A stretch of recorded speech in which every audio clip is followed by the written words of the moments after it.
Hey P squad, welcome back to physical education India. और आज हम लोग इस वीडियो में साइकोलॉजी के हमारे जो टॉपिक्स बचे हैं उनको फटाफट कवर करेंगे। जो टॉपिक्स हम पहले कर चुके हैं वो आपको नीचे डिस्क्रिप्शन में उनका लिंक मिल जाएगा, वहाँ से आप जाके उन टॉपिक्स को पढ़ सकते हैं। हम लोग ने definition and importance of psychology in physical education और लर्निंग के जो टॉपिक्स थे उनको कंप्लीट कर लिया है।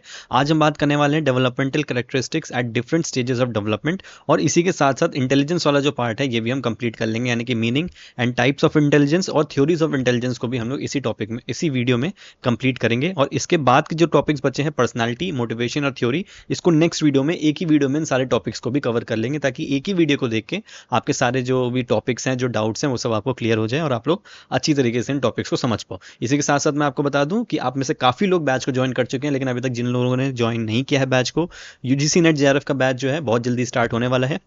अगर आप थोड़ा सा लेट भी हो जाते हैं तो कोई दिक्कत नहीं है, रिकॉर्डेड लेक्चर्स आपको मिल जाएंगे, उनको देख के फटाफट फिर हमारे साथ आप लाइव पे जुड़ सकते हैं। 3 टीचर्स पूरे अपने एक्सपीरियंस से आपको पढ़ाने वाले हैं और काफ़ी अच्छी क्लासेस ये आपकी होने वाली है, और बेस्ट डिसीजन ये आपका होने वाला है जब आप क्लास ज्वाइन कर लोगे। तो चलो फटाफट शुरू करते हैं। हम स्टार्ट करेंगे यहाँ पे डेवलपमेंटल कैरेक्टरिस्टिक्स ऑफ या एट डिफरेंट स्टेजेस का। मैं एक बार चेक कर लेता हूँ आपको विजिबल है, ठीक है। चलो शुरू करेंगे इसको। सब्सक्राइब कर लेना अगर आप चैनल पे नए हो तो। और अगर आप ये नोट्स चाहते हो तो आप इसको बैच को ज्वाइन कर सकते हो। नीचे डिस्क्रिप्शन में आपको एक लिंक मिल जाएगा जहाँ पे आप हमारे ऐप को डाउनलोड कर सकते हो। साइन अप करने के बाद जाके इन सारे नोट्स को आप बैच में से डाउनलोड कर सकते हो, परचेज कर सकते हो। बाकी वीडियोज़ जो हैं वो तो आपको यहाँ पे यूट्यूब पे फ्री ऑफ कॉस्ट मिल जाएंगे। चलो, तो क्या होता है ये human development occurs through different stages from infancy to adulthood, यानी कि इन्फेंसी जब एक बच्चा पैदा होता है, फिर एकदम छोटी स्टेज जो आपकी प्रीनेटल स्टेज होती है, वॉर्म वाली जो स्टेज होती है, तो उसके बाद की बात हो रही है। जनरली जब इन्फेंसी हमारी आ जाती है, जब हम पैदा होते हैं, वहां से लेके टू अडल्टहुड यानी कि जब हम बड़े हो जाते हैं, वहां तक के हमारे ग्रोथ के बारे में पूरी स्टडी करी जाती है, ठीक है। And in each stage has its own physical, cognitive, emotional and social characteristics. तो अलग अलग तरह के कैरेक्टरिस्टिक्स देखने को मिलते हैं। छोटे बच्चे फिजिकली उनके हाथ पैर बहुत छोटे होते हैं, ऑर्गन्स छोटे होते हैं, फिर धीरे धीरे बड़े होते हैं। छोटे बच्चे समझदार कम होते हैं, फिर धीरे धीरे समझदार होते हैं। ये सारी चीज़ें जो होती हैं हमारी डेवलप होती हैं। Understanding the stages is essential for teachers, physical educators and coaches to provide age appropriate guidance and training. क्यों समझना ज़रूरी है? हम फिजिकल एजुकेशन में डिफरेंट स्टेजेस या फिर डेवलपमेंटल कैरेक्टरिस्टिक्स जो होते हैं उनको क्यों पढ़ते हैं? क्योंकि फिजिकल एजुकेशन में जो टीचर्स हैं, जो फिजिकल एजुकेटर्स हैं, कोचेज़ हैं, ट्रेनर्स हैं, इनको एज के हिसाब से अपने पूरे प्लान्स को डिसाइड करना पड़ता है। इनको एज के हिसाब से पूरा अपना शेड्यूल बनाना पड़ता है। तो इसीलिए आपको ये समझना बहुत ज़्यादा ज़रूरी है कि छोटे बच्चों का माइंड कैसे वर्क करता है, बड़े लोगों का माइंड कैसे वर्क करता है, ताकि उसके अकॉर्डिंग आप उनकी ट्रेनिंग कर सको। चलो फटाफट करके हम लोग यहाँ पे जितने भी हमारे स्टेजेस होते हैं डेवलपमेंटल के या एज के, उसको हम देखेंगे इन ईयर्स, और उन पर्टिकुलर स्टेजेस में किस तरीके के डेवलपमेंट हमें देखने को मिलते हैं वो भी हम यहाँ पे पढ़ेंगे। क्योंकि क्वेश्चन देखो इस टॉपिक से कैसे बनता है कि आपको कोई भी एक पर्टिकुलर सिचुएशन दे देगा या फिर एक पर्टिकुलर डेवलपमेंट बता देगा कि ये डेवलपमेंट किसी एक इंडिविजुअल का हुआ है, बताओ ये किस पर्टिकुलर स्टेज में है, ठीक है। तो इस तरीके से क्वेश्चन बनते हैं, तो इसको हम समझते हैं। सबसे पहले बात करेंगे इन्फेंसी की, जो कि है 0 to 2 ईयर्स। ये जनरल टर्म्स में हम पढ़ रहे हैं। फिर अभी मैं आपको जीन पियाजे की जो थ्योरी है, जो सबसे ज़्यादा फेमस और सबसे ज़्यादा पढ़ी जाती है, वो भी मैं आपको बहुत छोटे से 1 मिनट में वो भी समझा दूंगा। चलो, फिजिकल डेवलपमेंट क्या होता है 0 to 2 ईयर्स में? Rapid growth in height and weight, फटाफट आपकी जो हाइट वेट होता है वो बढ़ता है 0 से 2 साल में। मोटर डेवलपमेंट में आपको क्रॉलिंग कर सकते हो, स्टैंडिंग और वॉकिंग, ये 3 बेसिक आपके मूवमेंट है जो आप कर सकते हो। फाइन मोटर स्किल्स क्या होती है भाई? फाइन मोटर स्किल्स जो आपकी उंगलियों का मूवमेंट हो गया, जो आपके मसल्स, छोटे छोटे मसल्स के जो मूवमेंट होते हैं, वो आपके फाइन मोटर स्किल्स कहलाते हैं। जिसमें आपका ग्रास्पिंग हो गया, किसी चीज़ को ऐसे पकड़ने की कोशिश करना हो गया, या फिर किसी चीज़ को पकड़ लेने से। छोटे बच्चे होते हैं खिलौने पकड़ लेते हैं, टॉवल को, कपड़े को, अपने पेरेंट्स के कपड़ों को, उनके हाथों को पकड़ने की कोशिश करते हैं। तो ये क्या है? ये सब फाइन मोटर स्किल्स के अंदर आएगा, ठीक है। फिर है कॉग्निटिव डेवलपमेंट। इसमें क्या है, यानी कि बौद्धिक क्षमता से कैसे डेवलप होंगे आप? तो लर्निंग थ्रू सेंसेस, टच करके, देख के और साउंड सुन के जो छोटे बच्चे होते हैं वो चीज़ों को समझते हैं। अब आपने देखा होगा छोटे बच्चे क्या करते हैं, जब वो किसी सॉफ्ट चीज़ को छूते हैं तो उनको वो चीज़ अच्छी लगती है ना। वो किसी किसी भी ऐसी चीज़ को छुएंगे जो उनको छूने में अच्छा लगेगा, उनको पता नहीं है कि वो क्या है। भाई कभी कभी आपने ऐसे फोटोज़ भी देखे होंगे, छोटे बच्चे क्या करते हैं, कभी कभी कोई कीड़ा है उसको पकड़ लेते हैं, लेकिन उन बच्चों को पता ही नहीं होता कि वो कीड़ा है, वो आपको काट सकता है, या फिर वो कीड़ा कैसा है। तो सिर्फ वो चीज़ें पकड़ के समझने की कोशिश करते हैं और उसके हिसाब से डेवलप करते हैं। साइट, वो चीज़ें देख के समझना शुरू करते हैं। और साउंड, जब हम बच्चों को बुलाते हैं तो वो उस पर रिएक्ट करते हैं। तो ये हमारा कॉग्निटिव डेवलपमेंट बेसिकली होता है। Start of language development, babbling to simple words. तो जो बैबलिंग होती है, जैसे आपने बच्चों को सुना होगा दा दा बा बा बा बा, ऐसे जो बोलते हैं, तो वो बैबलिंग हो गया। और फिर सिंपल वर्ड जैसे कि माँ, पापा, ऐसे थोड़ी बहुत चीज़ें जो है वो बोलने की कोशिश करते हैं, और फिर 2 साल तक वो चीज़ें डेवलप हो जाती हैं। Recognition of faces and familiar voices, तो जो फेस हैं जो घर पे वो मम्मी पापा को, नाना नानी, दादा दादी, इन लोग को देखते हैं तो उनको फेस से पहचानना शुरू कर देते हैं। और फैमिलियर वॉइसेस जो होती हैं वो भी उनको, मतलब जो वॉइसेस होती हैं वो भी उससे वो फैमिलियर हो जाते हैं, कि मम्मी ने बुलाया, पापा ने बुलाया, तो वो उस चीज़ पर रिएक्ट करते हैं। ठीक है, तो देखो ये कुछ सिंपल सी चीज़ें ये आपको पता होनी चाहिए। ठीक है, इन्फेंसी से तो आप समझ जाओगे। फिर है इमोशनल एंड सोशल डेवलपमेंट, तो क्या होगा, strong attachment with parents and care givers, तो पेरेंट्स से काफ़ी ज़्यादा क्लोज हो जाते हैं। फियर ऑफ स्ट्रेंजर्स, स्ट्रेंजर्स को देख के डरते हैं। कोई भी बच्चा है जो किसी अनजान इंसान को देखेगा तो थोड़ा बहुत वो डरता है। ठीक है, वैसे आपने देखा होगा ना कि स्टेशन वेशन पे जाते हैं तो बच्चे हंसने लगते हैं आपको देख के कभी कभी। तो वो ऐसी स्टेज होती है कि बच्चे इस तरीके से डेवलप हो जाते हैं कि वो काफ़ी ज़्यादा फैमिलियर या फिर काफ़ी ज़्यादा फ्रेंडली हो जाते हैं, थोड़ा सा और ज़्यादा डेवलप हो जाते हैं ह्यूमन बींग्स को देख के, कि उनको ह्यूमन बींग से डर नहीं लगता। कुछ बच्चे ऐसे होते हैं जिनको फेस रिकग्नाइज करके वो चीज़ें समझते हैं कि भाई ये फैमिलियर फेसेस हैं, तो इनके साथ ही मैं सेफ हूँ, इनके साथ ही ठीक लगता है, तो उनके साथ हंसेंगे। बाकी लोग को देख के वो डरते हैं। बल्कि कुछ बच्चों के साथ ऐसा होता है कि वो एक ह्यूमन बीइंग के स्ट्रक्चर को समझ जाते हैं, उससे फैमिलियर हो जाते हैं, कि फिर उनको कोई भी लोग दिखते हैं तो वो उनको लगता है कि यार ये हमारा टाइप का बंदा है, ये अपना आदमी है, हंसो। ठीक है, तो ये थोड़े बहुत डिफरेंट टाइप के डेवलपमेंट्स होते हैं, बट जनरली जो फेस का रिकग्निशन होता है वो होता है। ठीक है, expresses emotions through crying, smiling and laughing, तो इस तरीके से अपने इमोशंस दिखाते हैं। फिजिकल एजुकेशन में infants enjoy free movements, soft toys and simple play activities that improve sensory motor skills. तो फिजिकल एजुकेशन में क्या होता है, ये जो इन्फेंट होते हैं यानी कि 0 से 2 साल के होते हैं, इनको फ्री मूवमेंट दिया जाता है ताकि ये खुद को एक्सप्रेस कर सकें और सिंपल एक्टिविटीज जो है वो अपने सेंसरी मोटर स्किल्स के थ्रू उसमें परफॉर्म कर सकें। ठीक है, नेक्स्ट है अर्ली चाइल्डहुड, जो कि आपका 2 से 6 साल का होगा। तो एक सबसे पहले आपका क्या हो गया, इन्फेंसी हो गया। इसके बाद क्या आ गया आपका अर्ली चाइल्डहुड। अब इसमें क्या है, फिजिकल डेवलपमेंट क्या है, rapid increase in motor skills, running, jumping, climbing. तो 2 से 6 साल के बच्चे जो होते हैं ये जो मोटर स्किल्स होती हैं इनको परफॉर्म करना शुरू कर देते हैं। हैंड आई कोऑर्डिनेशन उनका इंप्रूव हो जाता है, जो पहले बिल्कुल नहीं होता, अब वो धीरे धीरे इंप्रूव होना शुरू हो जाता है। और हाई एनर्जी लेवल्स और लव फॉर प्ले, तो बहुत ज़्यादा जो उनकी एनर्जी है खेलने के लिए वो बहुत हाई हो सकती है, बहुत अच्छी तरीके से वो उसका यूज़ करते हैं, और खेलने के लिए उनका जो प्यार होता है वो बहुत ज़्यादा हो जाता है। अभी हम इसी चैप्टर में नेक्स्ट वीडियो में प्ले थ्योरीज भी पढ़ेंगे, तो उसमें भी आपको प्ले की जो इंपॉर्टेंस है वो समझ में आएगी। फिर कॉग्निटिव डेवलपमेंट, बौद्धिक बौद्धिक क्या डेवलपमेंट होता है, तो लैंग्वेज डेवलप हो जाती है। ठीक है, बोलना हम सीख जाते हैं। इमेजिनेशन और क्यूरियोसिटी बहुत तेज़ हो जाती है, हम चीज़ों को इमेजिन करने लगते हैं, या फिर किसी चीज़ को जानने की जो इच्छा, जो क्यूरियोसिटी है वो भी बढ़ जाती है इस एज में। Begins to understand rules and instructions, तो जो भी समाज के रूल हैं, घर के रूल हैं, स्कूल्स के रूल हैं, या फिजिकल एजुकेशन की बात करें तो स्पोर्ट्स के अगर कोई रूल है तो इन सारी चीज़ों को समझना वो शुरू कर देते हैं। इमोशनल और सोशल डेवलपमेंट क्या है, learns to interact with peers, तो जो भी आसपास के लोग हैं, दोस्त हैं, सोसाइटी में लोग हैं, तो उनके साथ वो जान पहचान उनकी शुरू हो जाती है, तो फ्रेंडशिप वाला जो पार्ट है वो उनका शुरू हो जाता है। Develops independence in basic task, तो जो बेसिक टास्क होते हैं जैसे कि ईटिंग हो गया, ड्रेसिंग हो गया, तो ये इनका डेवलप हो जाता है। समटाइम शो स्टबर्नेस और ईगो सेंट्रिक बिहेवियर, तो स्टबर्नेस का क्या हो गया कि जिद्दी कभी कभी दिखाते हैं खुद को, या फिर बहुत ज़्यादा ईगो बच्चों के अंदर आ जाता है कि नहीं हमें ये चाहिए, मुझे ये चाहिए, नहीं दिलाओगे तो मैं आपके साथ नहीं जाऊँगा, अगर ये खाने को नहीं मंगाया तो मैं नहीं खाऊंगा। तो ये क्या होता है, थोड़ा बहुत स्टबर्न हो जाते हैं, वो थोड़ा सा ईगो सेंट्रिक बिहेवियर उनके अंदर आ जाता है, क्योंकि वो इमोशनली डेवलप हो रहे होते हैं, इमोशन सीख रहे होते हैं उनको, तो वो थोड़ा सा रिएक्ट भी उस पर कर सकते हैं। ठीक है, फिजिकल एजुकेशन में example, ideal age for basic movement skills, तो बेसिक सिखाने के लिए सबसे आइडियल एज है, क्योंकि आप सीखना चाहते हो चीज़ों को, और फर्स्ट स्टेज में सीख रहे होते हो, आपकी मसल्स डेवलप हो रही होती हैं, तो आपकी मसल मेमोरी भी कहीं ना कहीं उस पर्टिकुलर स्किल के साथ डेवलप हो जाती है, उसी स्किल के लिए जिसको आप ऑप्ट करते हो अगर आप सीरियस हो उस गेम को लेके। फिर fun games and group activities, तो ये सारी चीज़ें आप उनको करा सकते हो। ठीक है, फिर नेक्स्ट है लेट चाइल्डहुड, जो कि है 6 से 12 साल का। ठीक है, इसको हम क्या बोलेंगे, physical development, growth slows but muscle strength, तो जो ग्रोथ होती है 6 से 12 साल में वो थोड़ी सी कम हो जाती है, लेकिन मसल्स जो होती है वो हमारी स्ट्रेंथिंग होना शुरू होती है। ग्रॉस और फाइन मोटर स्किल्स डेवलप होते हैं, कोऑर्डिनेशन, बैलेंस और एंड्योरेंस हमारे अंदर डेवलप होना शुरू हो जाता है।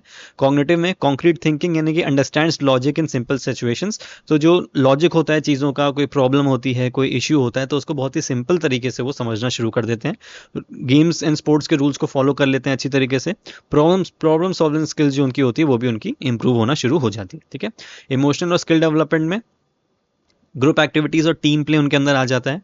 सेंस ऑफ कंपटीशन डेवलप हो जाता है, कि अब जैसे जो हमने बात करी थी अर्ली चाइल्डहुड की, तो उसमें क्या है भाई, 2 से 6 साल में आप इंजॉय करने के लिए जनरली खेलते हो, अगर आप किसी स्पोर्ट में हो तो आप इतना ज़्यादा उसको सीरियस नहीं ले पाते हो, लेकिन 6 साल की उम्र से लेके जब आप 6 साल तक आते हो, फिर वहाँ से लेके 12 साल तक आपके अंदर जो जीतने की जो एक भावना होती है वो डेवलप हो जाती है। और इस एज के बच्चों को आप देखोगे कि जब वो हारते भी हैं तो वो रोते हैं, इमोशनली उस अपनी हार को शो करते हैं, तो उनके अंदर सेंस ऑफ कॉम्पिटिशन डेवलप हो चुका होता है, कि उनको पता है कि मैं कॉम्पिटिशन में हूँ और मुझे जीत के दिखाना है। ठीक है, छोटे बच्चों में नहीं होता। Learns cooperation, sharing and discipline, तो कोऑपरेशन, शेयर करना, डिसिप्लिन सीख जाते हैं। फिजिकल एजुकेशन में एग्जांपल देखें तो suitable for structured sports training. अब ऊपर हम क्या कर रहे थे कि हम बेसिक जो हमारी स्पोर्ट्स ट्रेनिंग थी उसको कर रहे थे, लेकिन यहाँ पे स्ट्रक्चर्ड तरीके से अब आप डेवलप करना उसको शुरू करोगे उस बच्चे को। Learning team spirit and skill based games like football, cricket और जिम्नास्टिक, तो जो भी स्किल बेस्ड चीज़ें हैं वो भी आप यहाँ पे परफॉर्म करोगे। नेक्स्ट है एडोलसेंस, जो कि आपकी 12 से 18 साल की होगी। ये आपका बहुत ही क्रूशियल एज होती है। फिजिकल डेवलपमेंट में puberty brings rapid physical changes, तो जो प्यूबर्टी होती है वो जनरली स्टार्ट हो चुकी होती है, जिसमें आपका हाइट, वेट, वॉइस आपकी चेंज हो जाती है और सेक्स करेक्टरिस्टिक्स जो होते हैं वो भी आपके बदलने लगते हैं, ठीक है, वो डेवलप होने लगते हैं। Increase in strength, stamina and energy, तो आपकी जो स्ट्रेंथ, स्टैमिना और एनर्जी होती है वो काफ़ी अच्छी तरीके से डेवलप होना शुरू होती है। May face issues like awkward body movements due to growth spurt, तो थोड़ा बहुत आपने देखा होगा कि 12 से 18 साल के जो बच्चे होते हैं उनकी बॉडी में एक ऑकवर्ड सा बॉडी मूवमेंट आपको देखने को मिलता है, क्योंकि उनकी जो ग्रोथ होती है वो बहुत अचानक से बढ़ती है और कभी कभी बच्चे इस चीज़ को मैनेज नहीं कर पाते हैं, है ना। आपने देखा होगा कि जैसे कि अगर आपके भी घर में कोई होगा, छोटा भाई या बड़ा भाई अगर आपका होगा, जनरली छोटा भाई होगा, तो आपने देखा होगा कि बड़ी तेज़ी से उन लोग की जो हाइट होती है वो बढ़ती है। तो ये जो बॉयज़ होते हैं ये जनरली अपने बॉडी मूवमेंट को सही तरीके से एडजस्ट नहीं कर पाते हैं। पहले उनकी हाइट कितनी थी, करीब 4.5 फीट, 4.25 फीट के पास हाइट थी, फिर अचानक से वो 5'10", 5'9" पहुंच गए, जिसकी वजह से वो अपनी बॉडी को सही तरीके से कंट्रोल नहीं कर पाते हैं। तो धीरे धीरे ये इश्यूज भी वो फेस करते हैं। फिर है cognitive development, abstract thinking develop हो जाती है। एब्स्ट्रैक्ट मतलब कि थोड़ा सा आउट ऑफ द बॉक्स सोचने की कोशिश करना है, कि कोई अगर आपको प्रॉब्लम दी गई है तो आप उसका एक सही सॉल्यूशन और एक अलग सा सॉल्यूशन सोचने की हिम्मत रखते हो। Interest in future career and personal identity, अब वो फ्यूचर के बारे में सोचने लगते हैं। ये आपकी वही क्लास 10th और 12th वाली स्टेज हो जाती है ना। ये सब आपका एडोलसेंस के अंदर ही आ जाता है। जनरली 17 से 18 साल के जब आप होते हो, जब आप 12th में होते हो, तो कैरियर, फ्यूचर कैरियर के बारे में सोचना और पर्सनल आइडेंटिटी की, भाई आपको लोग जाने, आप कुछ ऐसा करो। जो ये स्टेज होती है ना कि मुझे एक्टर बनना है मुंबई जाके, तो ये जनरली वही वाली स्टेज है। Capable of strategy making in sports and decision making, तो आप स्ट्रैटेजी मेकिंग कर सकते हो और डिसीजन मेकिंग की भी आपकी जो क्षमता होती है वो डेवलप हो जाती है। फिर है emotional and social development, strong desire for independence, independence चाहिए होता है, भाई मुझे अकेला छोड़ दो, मुझे अकेले काम करना है, मुझे नहीं ज़रूरत है आपकी, वगैरह वगैरह। तो ये सारी चीज़ें जो होती हैं वो यहाँ पे आ जाती हैं। Mood swings due to hormonal changes, तो थोड़े बहुत आपका मूड भी स्विंग होता रहता है। Peer influence is very strong, दोस्तों के साथ कमिटमेंट रखना, या दोस्तों की कोई बात को बहुत दिल पे ले लेना, या फिर उनके साथ ही घूमना, बंक मारना, तो ये बहुत ही ज़्यादा स्ट्रॉन्ग हो जाती है चीज़। Interest in opposite sex increases, तो ये जो आपका फेस होता है जनरली 12 से 18 साल में, वहाँ पे आपने देखा होगा कि ये जो एक फीलिंग होती है अपोजिट जेंडर को लेके, फिर अपोजिट सेक्स को लेके, तो वो भी आपकी बहुत ज़्यादा डेवलप होना शुरू होती है ना। जो बवाल ववाल जो होते हैं बच्चों की लाइफ में, वो जनरली इसी टाइम पे देखे जाते हैं कि कुछ किसी प्रॉब्लम में फंस गए, या फिर किसी वजह से स्कूल बंक कर दिया, या रात रात में फ़ोन पे लगे हैं। तो ये सारी चीज़ें आपने जनरली इस एज में काफ़ी ज़्यादा देखी होंगी, या फिर शुरू वो इसी एज से होती है और फिर चलती रहती है, ठीक है। चलो वापस आ जाते हैं। एग्जाम्पल इन फिजिकल एजुकेशन में best stage for specialise sports training, competitive games आप कर सकते हो, स्किल मास्टरी आप कर सकते हो। Motivation and counselling are important to handle emotional situations, तो जो इमोशनल सिचुएशंस होती हैं उसके लिए कभी कभी आपको मोटिवेशन और काउंसलिंग का जो पार्ट होता है वो शुरू हो जाता है। ये भी आपने देखा होगा कि बच्चे इतने ज़्यादा डेवलप हो जाते हैं, फिर इतना ज़्यादा सोचने लगते हैं इस पर्टिकुलर ऐसे इमोशनली, कि किसी टूर्नामेंट में हारे या किसी मैच में अच्छा परफॉर्म नहीं किया तो बोलते हैं कि अब हम खेलना छोड़ देंगे। तो उस कंडीशन के लिए आपको मोटिवेशन और काउंसलिंग जैसी चीज़ें चाहिए होती हैं, ठीक है। छोटे बच्चे जो होते हैं उनके पास कोई ऑप्शन नहीं होता, उनको खेलना ही खेलना है। लेकिन जब आप बड़े हो जाते हैं ना, तो आपके सामने 50 ऑप्शन आ जाते हैं, तो आप कभी कभी ये चीज़ें सोचने भी लगते हो कि ठीक है यार, खेलना छोड़ देते हैं, पढ़ाई कर लेंगे, ये वो। तो इन सब काम के लिए आपको, या फिर इन सब पर्टिकुलर टाइम के लिए काउंसलिंग जरूरी होता है। फिर है अडल्टहुड, 18 ईयर्स एंड अबव, तो आप 18 साल के ऊपर हो चुके हो। फिजिकल डेवलपमेंट में peak physical performance between 18 to 30 years, तो अगर ये चीज़ आपसे कभी पूछी जाए कि आपकी शरीर की जो फिजिकल पीक परफॉर्मेंस आ सकती है, तो जनरली वो किस टाइम पे देखी जाती है, तो 18 to 30 ईयर्स में नेचुरली देखी जाती है। 30 के बाद भी लोग अच्छा परफॉर्म करते हैं, तो वो डेवलप करते हैं उनकी ट्रेनिंग के ऊपर कि वो ट्रेनिंग कैसी कर रहे हैं। यहाँ पे हम लोग सिर्फ एक सिंपल कॉन्टेक्स्ट में जो आम लोग हैं उनके हिसाब से बात कर रहे हैं।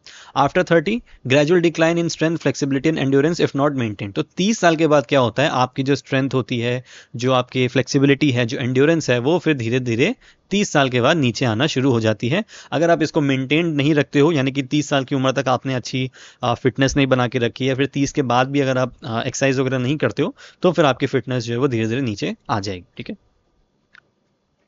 मतलब बेसिकली आप ऐसे समझ सकते हो कि 30 साल की एज तक बॉडी आपको सपोर्ट करती है ना। आपको कोई बीमारी हुई, आपका जो मसल्स हैं वो भी डेवलप होती हैं, आपकी बॉडी भी सपोर्ट करती है, हार्मोन्स अच्छे से प्रोड्यूस करती हैं, प्रोटीन का सिंथेसिस हो गया, ये सारी चीज़ें बहुत अच्छे से होती हैं। लेकिन 30 साल के बाद थोड़ा थोड़ा हमारे जो ऑर्गन्स होते हैं वो स्लो हो जाते हैं, जिसकी वजह से आपको एक्स्ट्रा एफर्ट लगाना पड़ता है। अगर नहीं लगाओगे तो फिर मामला डिक्लाइन करता है। फिर कॉग्निटिव डेवलपमेंट में मैच्योर थिंकिंग, आप अच्छी तरीके से सोच समझ पाते हो, सही डिसीजंस ले पाते हो, रीजनिंग कर लेते हो कि क्या चीज़ सही है क्या गलत है, डिसीजन मेकिंग कर सकते हो कि क्या करना है क्या नहीं करना, तो ये सारी चीज़ें आ जाएंगी। Ability to set goals, focus on long term plans, तो ये सारी चीज़ें आपकी शुरू हो जाएंगी। Creativity and problem solving skills, reach higher levels, ठीक है। तो ये आपका जितने भी चीज़ें हैं ये सब डेवलप हो जाती हैं, इसका आइडिया आप लोग को होगा, क्योंकि जनरली जो लोग इस समय पढ़ रहे होंगे आप लोग 18, 19, 20 साल के इसके हो गए, उससे काफ़ी ऊपर होंगे, ठीक है। फिर इमोशनल और सोशल डेवलपमेंट क्या है एडल्टहुड में, स्टेबल इमोशंस हैं, सेल्फ कंट्रोल इंप्रूव हो जाता है, focus on relationships, career and responsibilities, जिम्मेदारियां समझ में आने लगती हैं।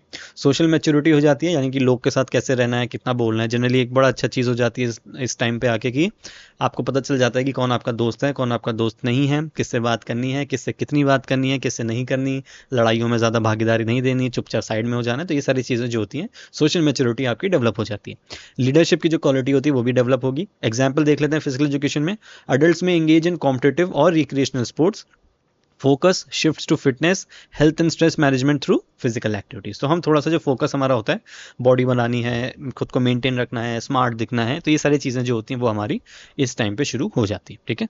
चलो, ये एक छोटी सी टेबल है, इसको आप दोबारा एक बार देख सकते हो, चाहो तो इसका स्क्रीनशॉट ले लो, नहीं तो अगर आप नोट्स ले लोगे ऐप में जाके डिस्क्रिप्शन से डाउनलोड जरूर कर लेना ऐप को, ताकि कोई भी वहाँ पे कोर्स आए या फिर कोई भी फ्री कंटेंट अपलोड होगा तो वो सब आपको मिलते रहेंगे। तो ये बेसिकली आपका एक छोटी सी टेबल है जो बनाई है, जिसको आप देख के एक आइडिया लगा सकते हो, या फिर इनको जब चाहो आप उस पर्टिकुलर टाइम पे आप इसको रिवाइज भी कर सकते हो, ठीक है। चलो, मैंने आपको बोला था कि मैं आपको जीन पियाजे की थ्योरी बता दूंगा।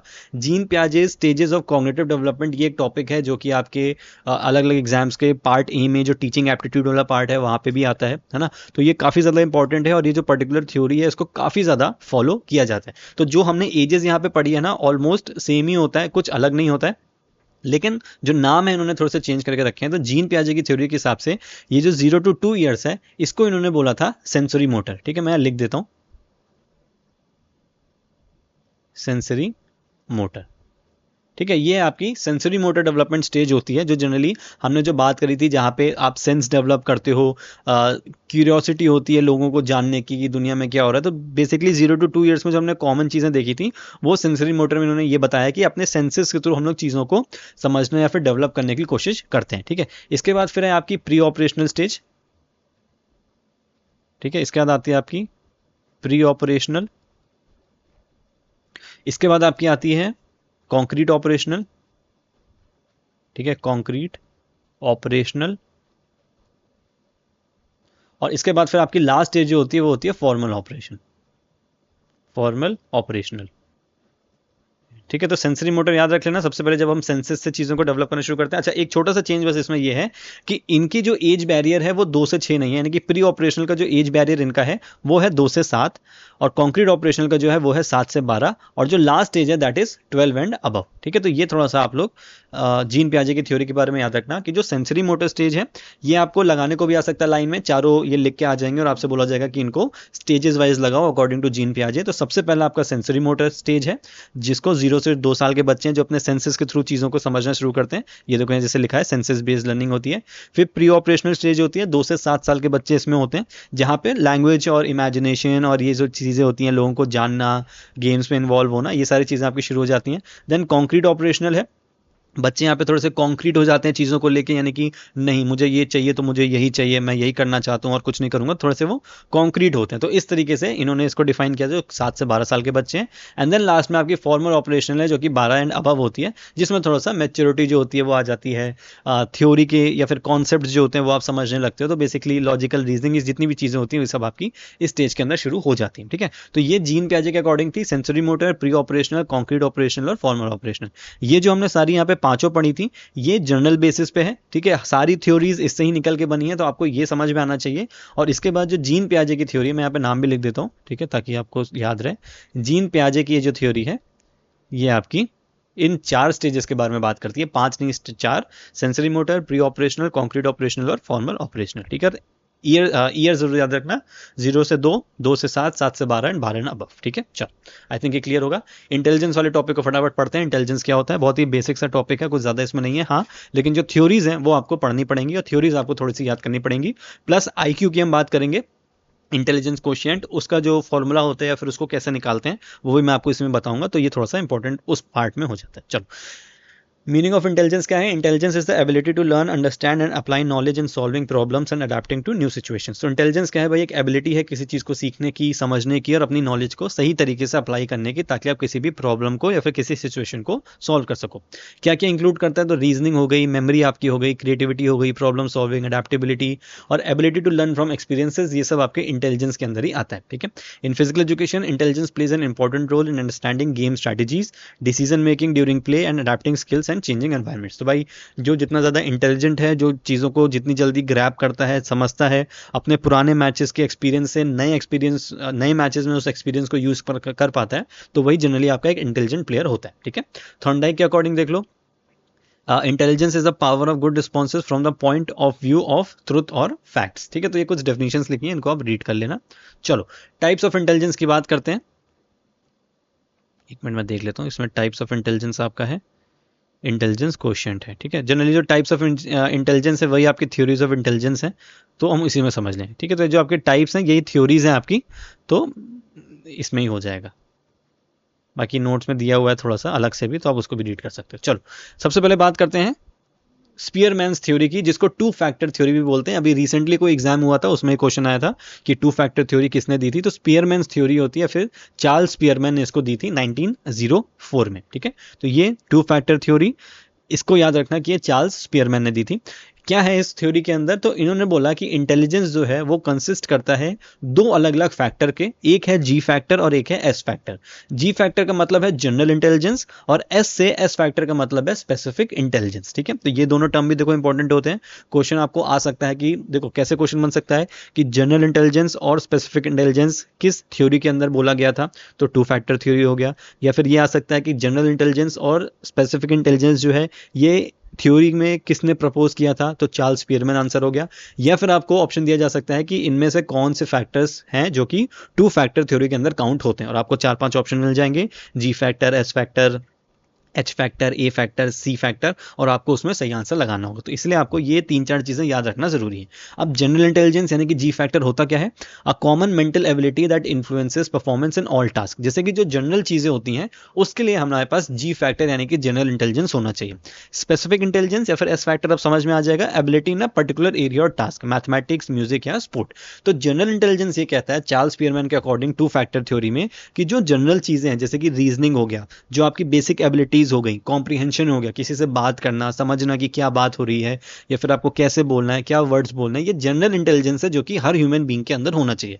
फिर उन्होंने बात करी एस फैक्टर की यानी कि स्पेसिफिक इंटेलिजेंस की, जहां पे उन्होंने बोला कि भाई आपको किसी पर्टिकुलर चीज़ की भी एबिलिटी अच्छे से होनी चाहिए, जैसे कि आप या तो मैथ्स में बहुत अच्छे हो, या तो म्यूजिक में बहुत अच्छे हो, या फिर स्पोर्ट्स में बहुत अच्छे हो। तो ये इस तरीके से आप इसको समझ सकते हो। ठीक है। एग्जाम्पल है, student may have a high G factor overall intelligence but excel in football due to high S factor in bodily kinesthetic skills. यानी कि देखो एक स्टूडेंट है जिसके पास दोनों ही फैक्टर्स हैं, वो जी फैक्टर में भी अच्छा है यानी कि जनरल इंटेलिजेंस में अच्छा है, कि ओवरऑल इंटेलिजेंस उसकी बहुत अच्छी है, लेकिन उसका जो स्पेसिफिक इंटेलिजेंस यानी कि एस फैक्टर है वो भी बहुत अच्छा है, जिसकी वजह से वो फुटबॉल में भी और अच्छा परफॉर्म कर पाता है। तो ये दोनों इंटेलिजेंस जो है ये आपके टू फैक्टर थ्योरी के पार्ट है। उन्होंने कहा है कि ये दोनों स्पेसिफिक चीज़ें आपकी बॉडी में होनी चाहिए, यानी कि एक ह्यूमन के अंदर होनी चाहिए, उनके दिमाग में और उनके लाइफ में इन्वॉल्व होनी चाहिए। ठीक है। नेक्स्ट बात करते हैं थर्स्टोन्स थ्योरी की, जिसको प्राइमरी मेंटल एबिलिटीज के नाम से भी जाना जाता है। ठीक है। तो ऊपर टू फैक्टर थ्योरी हो गई।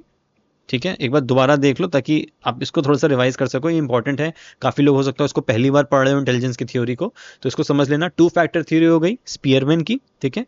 और प्राइमरी मेंटल एबिलिटी हो गई थर्स्टोन्स थ्योरी, जिन्होंने जो दी थी एल थर्स्टोन ने। इन्होंने बात करी थी इसके अंदर 7 प्राइमरी एबिलिटीज के बारे में। देखो सबसे पहला क्या है, वर्बल कॉम्प्रीहेंशन, यानी कि जब आप किसी से बोल रहे हो तो किस तरीके से आपको बातों को समझना है, किस टॉपिक पे बात हो रही है ये आपको पता होना चाहिए, और उस तरीके से आप उनसे कॉम्प्रीहेंशन यानी कि उस तरीके से उनको बात कर पाओ। और अगर कोई चीज़ अगर आपके सामने लिखी भी हुई है तो आप उस चीज़ को कैसे समझ रहे हो, ये सब आपका इस कॉम्प्रीहेंशन के अंदर आएगा। ठीक है। जनरली आपने देखा होगा कॉम्प्रीहेंशन पैसेजेस हम लोग सॉल्व करते हैं, स्कूल में करते थे, अभी भी कुछ कॉम्पिटेटिव एग्जाम्स में करते हैं। तो कॉम्प्रहेंशन क्या होता है, किसी भी चीज़ को समझना, आपको आपकी इंटेलिजेंस कैसी है उस पर्टिकुलर चीज़ में, उसकी बात यहाँ पे हो रही है। नेक्स्ट है वर्ड फ्लुएंसी, आप शब्दों का कैसे उपयोग करते हो बात करते टाइम, कितने अच्छे तरीके से और कितने अच्छे वर्ड्स आप यूज़ करके और कितने फ्लुएंटली आपके मुंह से वर्ड्स निकल रहे हैं, ये आपकी इंटेलिजेंस का पार्ट प्ले है। नंबर एबिलिटी, आप कैसे नंबर्स के साथ समझ पाते हो कि नहीं, कैलकुलेशन आ जाती है, जो बेसिक कैलकुलेशन है वो आप कर पाते हो कि नहीं। Next special ability, special ability होता है कि आप अपने सराउंडिंग से कितनी जल्दी समझ जाते हो कि आपके आसपास क्या चीज़ें हैं, एनवायरनमेंट आपका कैसा है, कैसा आपको बिहेव करना है, कब बोलना है कब नहीं बोलना है, किन से मिलना है, कितना चुप रहना है, ये सारी चीज़ें जब आप समझते हो तो ये आपका स्पेशल एबिलिटी के अंदर आता है। ठीक है, मैं लिख देता हूँ यहाँ पे ताकि थोड़ा सा आप इसको समझ पाओ। एनवायरनमेंट बेस्ड है ये, ठीक है, कि एनवायरनमेंट में या फिर आपके आसपास चीज़ें कैसी हैं उसको आप समझ सकते हो। नंबर एबिलिटी में मैं मैथ्स लिख देता हूँ, जो बेसिक मैथ्स होती है, ये थोड़ी बहुत चीज़ें आपको नंबर का, ये चीज़ें आनी चाहिए। वर्ड फ्लुएंसी, जो आप वर्ड्स आप यूज़ कर रहे हो, वर्बल कॉम्प्रिहेंशन, थोड़ा सा अंडरस्टैंडिंग आपकी होगी। फिर मेमोरी है कि आप चीज़ों को कितनी अच्छी तरीके से समझ पाते हो और उसके बाद कितनी अच्छी तरीके से रिकॉल कर पाते हो। कोई चीज़ आपके साथ हुई या कोई चीज़ आपने पढ़ी, कितनी जल्दी आप उसको रिकॉल कर पा रहे हो, वापस यूज़ कर पा रहे हो, वो आपका मेमोरी के अंदर आएगा। रीजनिंग आपकी, सही गलत वाले फैक्टर्स हो गए कि क्या चीज़ सही है, क्या डिसीजन मेकिंग है, वो सब आपका रीजनिंग में आ जाएगा। एंड देन आपकी परसेप्चुअल स्पीड है कि आपकी परसेप्शन कितनी अच्छी है। परसेप्शन का मतलब हो गया कि आप चीज़ों को कितनी अच्छी तरीके से समझ पाते हो कि भाई आपके आसपास चीज़ें क्या हो रही हैं, या फिर अगर कोई घटना घटी या फिर कोई अगर बात हो रही है तो परसेप्शन के हिसाब से आप समझ पाओ कि ये सिचुएशन क्या है, बहुत ही मतलब सीरियस सिचुएशन है, मुझे बोलना चाहिए कि नहीं। तो ये सारी चीज़ें जब आप समझ जाते हो तो ये आपकी परसेप्चुअल स्पीड कहलाती है। तो ये 7 एबिलिटीज़ थी जो कि एल थर्स्टोन ने प्राइमरी मेंटल एबिलिटीज़ में इसके अंदर बात करी थी। स्पोर्ट्स में क्या एग्जांपल हो सकता है? Special ability helps in judging ball distance, reasoning helps in strategies and memory helps in recalling training drills. तो ये आप लोग समझ गए होंगे और भी बहुत सारे एग्जांपल्स इसके बन सकते हैं। ठीक है, फिर है गार्डनर्स मल्टीपल इंटेलिजेंस थ्योरी, ये दी थी हार्वर्ड गार्डनर ने। ये है मल्टी डायमेंशनल। तो देखो इसमें एक टर्म बहुत इंपॉर्टेंट है, अगर आपसे पूछा जाए कि मल्टी डायमेंशनल एस्पेक्ट पे किसने फोकस किया था, तो वो आपके हार्वर्ड गार्डनर ने किया था। क्योंकि ये थ्योरी तो लिख के आएगी नहीं, इसमें गार्डनर्स का नाम ही है, तो हार्वर्ड गार्डनर समझ जाओगे तो इसको थोड़ा सा कान को पकड़ा जाएगा घुमा के, जहाँ पे मल्टी डायमेंशनल के नाम से आपसे पूछ लिया जाएगा कि किसने दी थी, तो हार्वर्ड गार्डनर ने इस थ्योरी को दिया था। और कब दिया था? जब इंडिया पहली बार वर्ल्ड कप जीती थी। ठीक है, चलो 1983 में। 8 टाइप ऑफ इंटेलिजेंस की इसमें इन्होंने बात करी। सबसे पहला है लिंग्विस्टिक इंटेलिजेंस। लिंग्विस्टिक का क्या मतलब होता है? जो शब्द आप यूज कर रहे हो, यानी कि जो लैंग्वेज आप यूज कर रहे हो वो समझ में आ रही है लोगों को कि नहीं, या फिर आपको, तो ये लिंग्विस्टिक कहलाता है। लिंग्विस्टिक इंटेलिजेंस क्या होती है? Skill in language, skill in writing या फिर स्पीकिंग, यानी कि बेसिकली टीम कम्युनिकेशन की बात हो रही है कि जब आप किसी से कम्युनिकेट कर पा रहे हो तो आपकी लिंग्विस्टिक इंटेलिजेंस कैसी है कि जो आप शब्द यूज कर रहे हो सामने वाले को समझ में आ रहा है, जो आप लिख रहे हो सामने वाले को समझ में आ रहा है कि नहीं, या फिर आप जो लैंग्वेज ही यूज कर रहे हो वही सामने वाले को समझ आ रही है कि नहीं, तो ये आपका लिंग्विस्टिक के अंदर आएगा। फिर लॉजिकल और मैथमेटिकल है, हमने ऊपर बात कर ली इसकी। प्रॉब्लम सॉल्विंग हो गया। स्पेशल इंटेलिजेंस हो गया, स्पेस के या फिर जो भी शेप्स हैं, पैटर्न्स हैं, उसके बारे में समझना। बॉडीली काइनेस्थेटिक इंटेलिजेंस हो गया, यूजिंग बॉडी इफेक्टिवली, तो हम कैसे अपनी बॉडी को यूज करते हैं, उसकी इंटेलिजेंस हो गई। म्यूजिकल इंटेलिजेंस हो गया कि रिद्म की आपको कैसी नॉलेज है, साउंड सेंसिटिविटी की कैसी नॉलेज है, तो ये आपका म्यूजिकल इंटेलिजेंस के अंदर आ जाएगा। जैसे हम लोग भी यूज़ कर सकते हैं इसको, फिजिकल एजुकेशन में एग्जांपल लें तो जो हम जो मार्चिंग करते हैं या एरोबिक्स करते हैं, तो उसमें भी म्यूजिकल इंटेलिजेंस हमें होनी चाहिए कि किस तरीके से रिदम को हमें फॉलो करना है। फिर है interpersonal intelligence, understanding others, team work, leadership, तो ये भी आपकी टीम से रिलेटेड हो गया कि इंटरपर्सनल का मतलब होगा कि कैसे आप लोगों के साथ घुल मिल रहे हो। फिर इंट्रापर्सनल हो गया कि आप खुद के साथ कैसे हो। देखो दो टर्म है, एक है इंटरपर्सनल, इसका मतलब है कि दूसरों के साथ कैसे हो। इंट्रापर्सनल यानी कि आप खुद की बात करो कि आप खुद के साथ कितने इंटेलिजेंट हो, जैसे कि सेल्फ अवेयरनेस या फिर सेल्फ मोटिवेशन।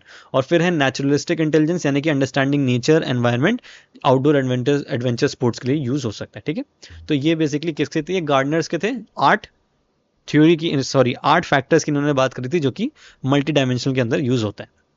नेक्स्ट है स्टर्नबर्ग्स ट्रायआर्किक थ्योरी ऑफ इंटेलिजेंस। अब ये ट्रायआर्किक वर्ड आ रहा है, इसका मतलब है कि 3 फैक्टर्स की ये बात करेंगे। ट्रायआर्किक का मतलब हो गया 3, और ये दी थी रॉबर्ट स्टर्नबर्ग ने। तो ये भी देखो बहुत इंपॉर्टेंट पार्ट आपका प्ले करता है कि कौन से किस इंडिविजुअल ने ट्रायआर्किक थ्योरी को दिया था, या फिर एक ऐसी थ्योरी दिया था जिसमें 3 फैक्टर्स की बात करी गई थी, तो रॉबर्ट स्टर्नबर्ग ने इसको दिया था। ठीक है, किसकी बात करी थी उन्होंने? सबसे पहले बात करी उन्होंने एनालिटिकल इंटेलिजेंस की, जो कि थी लॉजिकल, एकेडमिक प्रॉब्लम सॉल्विंग, यानी कि गेम स्टैटिस्टिक्स में जो आपको बहुत ज़्यादा हेल्प करती है। एनालिटिकल हो गया कि एनालाइज करना चीज़ों को और उनको समझना। फिर है क्रिएटिव इंटेलिजेंस कि innovation, imagination, new ideas. Creative यानी कि आप कैसे चीज़ों को समझ सकते हो, क्या क्रिएटिविटी आप लेके आ सकते हो, जो जनरली हम लोग अपने क्राफ्ट में और आर्ट के वर्क में करते हैं, तो यही आपका क्रिएटिविटी हो गया, जिसमें आप लोग न्यू प्ले टेक्निक्स को यूज़ कर सकते हो या फिर टैक्टिक्स की आप बात कर सकते हो गेम्स के अंदर। ठीक है, फिर है प्रैक्टिकल इंटेलिजेंस, कॉमन सेंस हो गई, अडेप्टेबिलिटी इन रियल लाइफ हो गई, adjusting to opponent strategy in matches, तो किस तरीके से प्रैक्टिकली आप सोच पा रहे हो कि सामने वाला अपोनेंट ने ये फील्डिंग सेट करी है। जैसे कि क्रिकेट में आप यूज कर सकते हो कि भाई जनरली एक चीज देखी गई है टेस्ट मैच में कि जो फास्ट बॉलर्स होते हैं जब विकेट नहीं गिरता या फिर विकेट गिराने के लिए शॉर्ट बॉल्स का यूज़ करते हैं, जहाँ पे फील्डिंग को पूरा वो अपने ऑन साइड में लगा देंगे, डीप स्क्वायर लेग लग जाएगा, डीप मिड विकेट लग जाएगा, एक लेग स्लिप लग जाएगी, डीप फाइन लेग लग जाएगा, एक दो शॉर्ट पे पोजीशंस लग जाती हैं, और फिर वो आपको शॉर्ट बॉल फेंकते रहेंगे ताकि आप पुल करो या हुक करो या फिर टॉप एज लग के आप उस साइड कैच हो जाए। तो ये क्या है, आपकी प्रैक्टिकल इंटेलिजेंस है। बैट्समैन को देख के आप अपनी कॉमन सेंस लगा के एज अ बैट्समैन, या सॉरी बॉलर्स ने ये यूज़ किया, फिर आप एज अ बैट्समैन अपनी प्रैक्टिकल इंटेलिजेंस या कॉमन सेंस को यूज़ कर सकते हो कि अब जो बॉलर है वो शॉर्ट बॉल का यूज़ करेगा ताकि आप उसको फिर उसको आप टैकल करो अपने अकॉर्डिंग। भाई आप कितने अच्छे बैट्समैन हो फिर उस चीज़ पे डिपेंड करेगा। ठीक है, चलो इमोशनल इंटेलिजेंस की बात कर लेते हैं, जिसको हम EI शॉर्ट फॉर्म में बोलेंगे। ये दिया है डैनियल गोलमैन ने। इसके भी क्वेश्चंस आते रहते हैं, तो याद रखना इमोशनल इंटेलिजेंस, डैनियल गोलमैन। इन्होंने क्या बात करी थी, इन्होंने 5 कंपोनेंट्स की बात करी। सबसे पहला सेल्फ अवेयरनेस, समझना कि आपके आसपास चीज़ें क्या हो रही हैं। फिर सेल्फ रेगुलेशन, उन आसपास चीज़ें जो आपको हो रही हैं आप उसको कैसे टैकल कर रहे हो, तो वो सेल्फ रेगुलेशन में आ जाएगा। मोटिवेशन, कितनी प्रेरणा आपके अंदर है किसी चीज़ को करने की। एम्पैथी, आप कितना ज़्यादा दूसरों को और उनकी प्रॉब्लम्स को समझ पा रहे हो, कितना आप ऐसा बोलते हैं ना हम लोग कि putting your own foot in somebody else shoes, यानी कि आप समझ पा रहे हो कि उसके ऊपर क्या बीत रही है, तो एम्पैथी हो गया वो।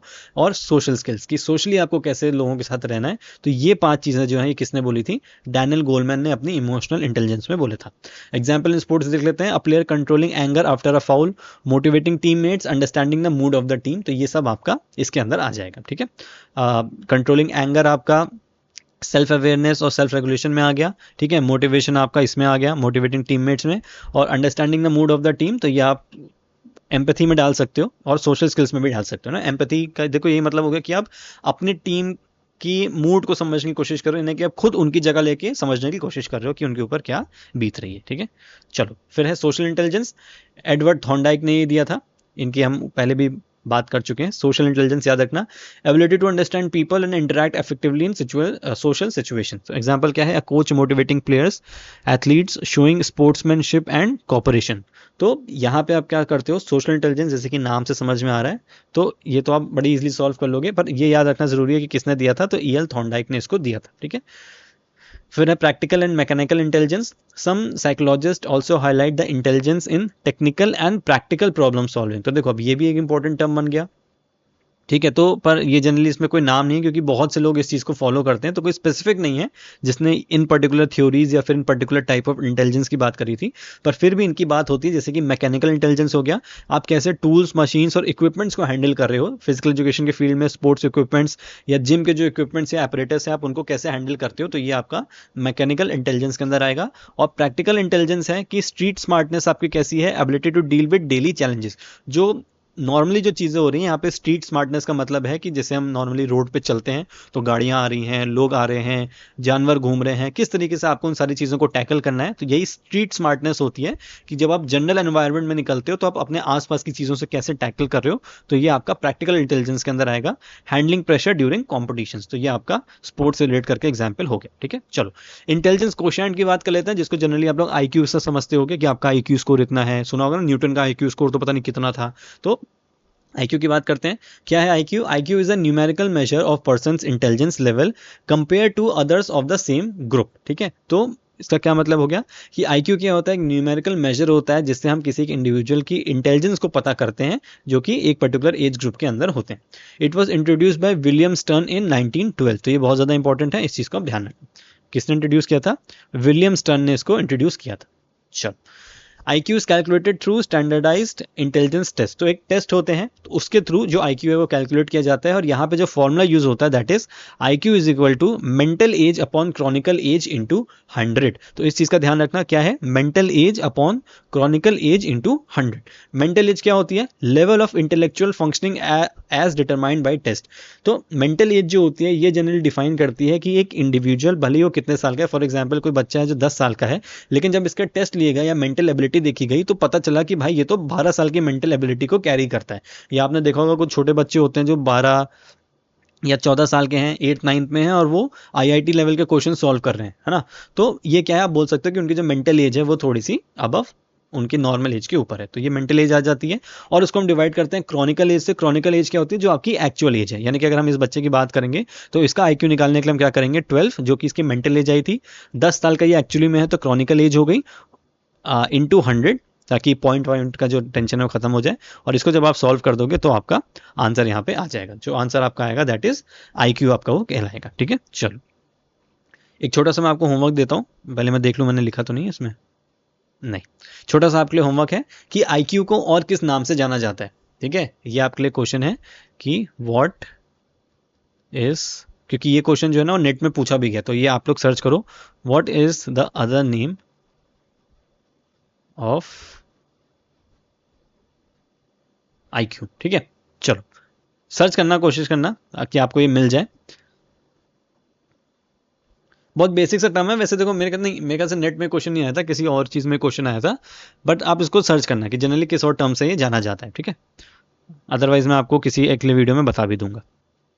चलो एग्जाम्पल, अच्छा एग्जाम्पल हमने ये वाला सॉल्व कर लिया ना, तो 120 उसका IQ आ गया। ये देखो यहाँ रेंजेस दी हुई हैं, इस रेंज को देख लो, जैसे ये बच्चा है 120 में तो कहाँ लाई करता है, सुपीरियर इसका IQ हो गया। ठीक है, अगर आपका 114 अबव जाता है तो आप जीनियस हो गए हो, 110 से 119 है तो हाई एवरेज है, 90 to 109 है तो एवरेज है। ठीक है, तो ये है इस हिसाब से, तो देख लेना अपना अपना। चलो आई थिंक यहाँ पे हो गया होगा। अच्छा ये भी है, इंपॉर्टेंस देख लेते हैं फिजिकल एजुकेशन में क्या है। तो IQ का हम यूज़ कर सकते हैं फिजिकल एजुकेशन एंड स्पोर्ट्स में, एथलीट के पोटेंशियल को समझने के लिए कि वो कितना अच्छा सोच सकता है। ट्रेनिंग प्रोग्राम में यूज़ कर सकते हैं उनके इंटेलेक्चुअल लेवल को देख के। गेम टैक्टिक्स हो गई, टीम प्लानिंग हो गई, प्रॉब्लम सॉल्विंग हो गई, अडेप्टेबिलिटी हो गई, तो ये सब IQ से आइडिया लग जाता है एक कोच को। एकेडमिक परफॉर्मेंस और स्पोर्ट्स अचीवमेंट दोनों ही चीज़ों में ये आपको IQ जो है वो मदद करता है। अब लिमिटेशंस देखो IQ की क्या क्या होती है। देखो IQ है तो बहुत अच्छा, पता लगा दिया कि कितने आप समझदार हो, कितने आप प्रॉब्लम सॉल्व कर सकते हो, कितना अच्छा प्लानिंग कर सकते हो, लेकिन लिमिटेशंस भी इसकी कुछ है, जैसे कि नॉट अ कंप्लीट मेजर। क्यों? Only measure certain intellectual abilities, not creativity और इमोशंस। अब भाई देखो हम यहाँ पे क्या यूज़ कर रहे हैं, हम यूज़ कर रहे हैं mental age upon chronical age. अब इस मेंटल एज को निकालने के बहुत सारे तरीके होते हैं, आपने किस तरीके से यूज़ किया। अब आप किसी पर्टिकुलर चीज़ का यूज़ कर रहे हो, उस बच्चे को वो चीज़ पहले से ही आती है तो उसकी मेंटल एज तो अच्छी हो गई, और उसका जो स्कोर होगा वो किसी दूसरे के कंपैरिजन में बेटर आ जाएगा। तो ये कुछ पर्टिकुलर चीज़ों को ही मेजर करता है, उसके हिसाब से ये स्कोर दे देता है। फिर है कल्चरल बायस, टेस्ट में favour people of specific language और बैकग्राउंड। तो देखो यहाँ पे वही बात कह दी गई कि कोई टेस्ट आपका है, मानो कि कोई बच्चा है जिसको इंग्लिश बहुत अच्छी नहीं आती और एक बच्चा है जिसको इंग्लिश अच्छी आती है, और आपके जो टेस्ट थे मेंटल एज के वो इंग्लिश में थे। अब इंग्लिश वाला जिसको आती है वो तो अच्छा परफॉर्म कर लेगा, तो यहाँ पे थोड़ा सा कल्चरल बायस जो है वो अच्छा शो हो जाता है। भले हो सकता हो हिंदी वाले को चीज़ अगर हिंदी में पूछते तो उससे बेटर आंसर करता है, उससे बेटर स्कोर लाता, बट क्योंकि लैंग्वेज नहीं आती थी, लिंग्विस्टिक बैरियर हो गया जो हमने ऊपर पढ़ा था, तो उसकी वजह से ये इशू हो गया। Doesn't measure multiple intelligence, bodily kinaesthetic, emotional, तो बहुत सारी चीज़ों को ये मेजर नहीं करता। कैन चेंज विद एनवायरनमेंट, तो ट्रेनिंग हो गई, न्यूट्रिशन हो गया, प्रैक्टिस जो हो गई, इसके हिसाब से ये इंटेलेक्चुअल परफॉर्मेंस जो है वो चेंज भी हो सकती है। किसी ने किसी पर्टिकुलर चीज़ की ट्रेनिंग ज़्यादा करी थी, कोई ट्रेनिंग नहीं कर पाया, तो जिसने ज़्यादा करी थी उसका अच्छा स्कोर आ जाएगा। तो थोड़ा सा ये अलग भी चेंजेस इसमें आ सकते हैं। ठीक है, चलो नेक्स्ट हम बात करेंगे थ्योरी ऑफ इंटेलिजेंस की। आई होप आपको ये चीज़ें समझ में आई होंगी। अगर आप चैनल पर नए हो तो सब्सक्राइब लेके आ रहा होगा, सब्सक्राइब कर दो, और कोई अगर आपका फीडबैक है तो आप नीचे कमेंट सेक्शन में दे सकते हो। जल्दी मिलेंगे हम लोग अगले वीडियो में।